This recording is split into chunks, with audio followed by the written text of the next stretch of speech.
सबने इतिहास की किताबों में एक जुमला ना जाने कितनी बार पढ़ा है, भारत की खोज। लेकिन आज के इस खास विश्लेषण में हम इस बेहद मशहूर लाइन के दो बिल्कुल अलग लेकिन बहुत ही दिलचस्प अर्थों की पड़ताल करने वाले हैं। जब हम इतिहास की परतों को जरा गहराई से खोलते हैं तो पता चलता है कि इस एक वाक्य में दो पूरी तरह से अलग दुनियाएं छिपी हुई हैं। तो चलिए बिना किसी देरी के इस सफर की शुरुआत करते हैं। अब सबसे बुनियादी सवाल जो दिमाग में आता है वो ये है कि आखिर भारत की खोज का असली मतलब क्या है। क्या हम 1498 में दुनिया के नक्शे पर ढूंढे गए किसी समुद्री रास्ते की बात कर रहे हैं या फिर जेल की एक खामोश कोठरी में लिखी गई उस गहरी दार्शनिक किताब की? सच कहूं तो यही वो सवाल है जो इतिहास को देखने का हमारा पूरा नजरिया ही बदल देता है। अगर हम इन दोनों घटनाओं की तुलना करें तो इनके बीच का अंतर काफी हैरान करने वाला है।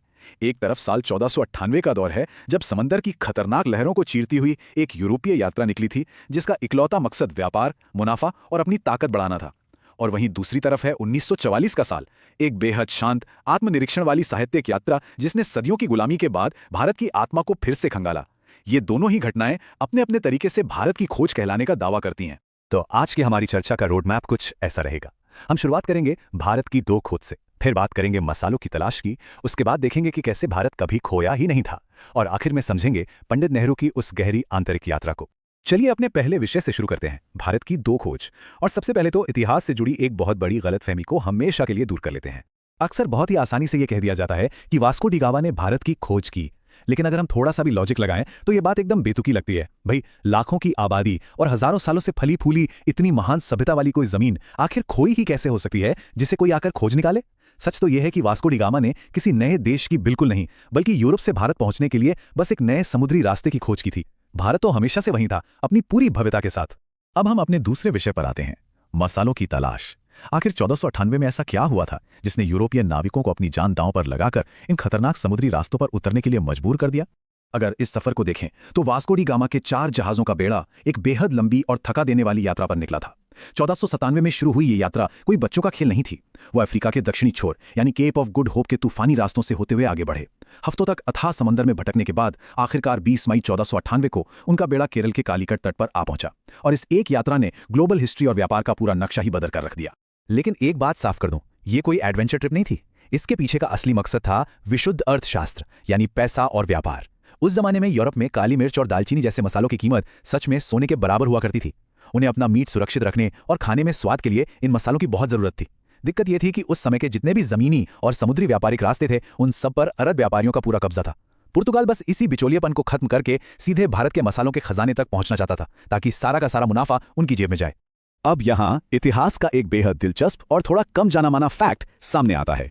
वास्को डी गामा ने अकेले भारत का रास्ता नहीं खोजा था। जब वे अफ्रीका के पूर्वी तट पर पहुंचे तो वो पूरी तरह से रास्ता भटक चुके थे। असल में उन्हें समंदर पार करवाकर कालीकट तक सुरक्षित पहुंचाने वाले एक बेहद कुशल स्थानीय गुजराती नाविक थे जिनका नाम था अहमद इब्ने मजीद। सोचिए जरा, ये इतिहास की कितनी बड़ी विडंबना है कि भारत की खोज करने निकले एक यूरोपीय नाविक को खुद एक भारतीय नाविक ने ही भारत तक का रास्ता दिखाया था। कालीकट पहुंचने पर शुरुआत तो काफी अच्छी और डिप्लोमेटिक रही। वहां के स्थानीय शासक राजा जेमोरिन ने पुर्तगाली बेड़े का अपने दरबार में बहुत गर्मजोशी से स्वागत किया, लेकिन मसालों के लालच और बाजार पर कब्जा करने की चाहत ने बहुत जल्द इस शांति को भंग कर दिया। व्यापारिक मुनाफे को लेकर पुर्तगालियों और स्थानीय व्यापारियों के बीच भारी टेंशन पैदा हो गई। पुर्तगाली सिर्फ व्यापार नहीं चाहते थे, वो पूरा कंट्रोल चाहते थे, और इसी कंट्रोल की होड़ ने देखते ही देखते एक खूनी और हिंसक संघर्ष का रूप ले लिया। खैर, अब बात करते हैं हमारे तीसरे विषय की कि भारत कभी खोया ही नहीं था। आइए अपना नजरिया थोड़ा पीछे ले चलते हैं और देखते हैं कि यूरोपीय जहाजों के आने से बहुत पहले दुनिया भारत को किस रूप में जानती थी। इतिहास इस बात का गवाह है कि भारत प्राचीन दुनिया का एक बेहद अहम, ज्ञान से भरा और गहराई से जुड़ा हुआ केंद्र था। वास्को डी गामा के आने से सदियों पहले ही दुनिया भर के यात्री यहाँ आ रहे थे, चाहे वो यूनानी राजदूत मेगस्थनीज हों या फिर ज्ञान की तलाश में चीन से आए फाहियान और ह्यूनसांग। इन सब ने भारत की यात्रा की और यहाँ की भव्यता, शिक्षा प्रणाली और व्यापार पर बहुत डिटेल में लिखा है। ये बातें चीख चीख कर कहती हैं कि दुनिया भारत को बहुत पहले से जानती थी और उसकी इज्जत करती थी। और बात सिर्फ भारत के नक्शे तक ही सीमित नहीं थी। भारत का सांस्कृतिक और आर्किटेक्चरल प्रभाव इतना बड़ा और गहरा था कि आज के इतिहासकार इस पूरे क्षेत्र को वृहत्तर भारत या ग्रेटर इंडिया कहकर बुलाते हैं। कंबोडिया के जंगलों में शान से खड़ा विशाल अंकोर वाट मंदिर हो या इंडोनेशिया तक फैला सांस्कृतिक प्रभाव, ये सब साफ बताता है कि भारतीय सभ्यता पहले से ही दुनिया के एक बहुत बड़े हिस्से को रोशन कर रही थी। भारत कभी किसी के द्वारा खोजे जाने का इंतजार कर ही नहीं रहा था। और यहीं से हम पहुंचते हैं अपने चौथे और आखिरी विषय पर, नेहरू की आंतरिक यात्रा। ये एक ऐसी खोज है जो किसी विशाल समुद्री जहाज पर नहीं, बल्कि एक जेल की घुटन भरी काल कोठरी के भीतर से शुरू हुई थी। बात है साल 1944 की। भारत का आजादी का संघर्ष अपने बिल्कुल चरम पे था। अहमदनगर किले की जेल में बंदी जीवन बिताते हुए जवाहरलाल नेहरू ने अपनी कलम उठाई और अपनी विश्व प्रसिद्ध किताब द डिस्कवरी ऑफ इंडिया लिखी। ये कोई ज्योग्राफी की किताब या यात्रा का वर्णन नहीं थी। ये तो सदियों की गुलामी और दर्द के बाद देश की असली फितरत, उसके गौरवशाली अतीत और उसकी खोई हुई आत्मा को फिर से ढूंढने की एक बहुत बड़ी कोशिश थी। इसी ऐतिहासिक किताब में नेहरू ने वो मशहूर मुहावरा गढ़ा जिसने आधुनिक भारत की नींव रखी, अनेकता में एकता। उन्होंने महसूस किया कि इस देश में एक ऐसा मजबूत और अनदेखा सांस्कृतिक धागा है जो रंग, रूप, भाषा और खान पान में बिल्कुल अलग दिखने वाले लोगों को भी एक गहरी साझी विरासत में बांध कर रखता है। ये कोई दिखावटी समानता नहीं थी, बल्कि एक बहुत गहरी मानसिक और आध्यात्मिक एकता थी, और इसी धागे ने अनगिनत बाहरी हमलों के बावजूद इस विशाल उपमहाद्वीप को कभी बिखरने नहीं दिया। अपनी इस खोज के दौरान नेहरू ने भारतीय इतिहास के विशाल पन्नों को एक बहुत ही निष्पक्ष नजरिए से देखा। उन्होंने अपनी बात सिंधु घाटी सभ्यता की मजबूत नींव से शुरू की, फिर वेदों और उपनिषदों की साइंटिफिक सोच और दार्शनिक गहराई को समझा।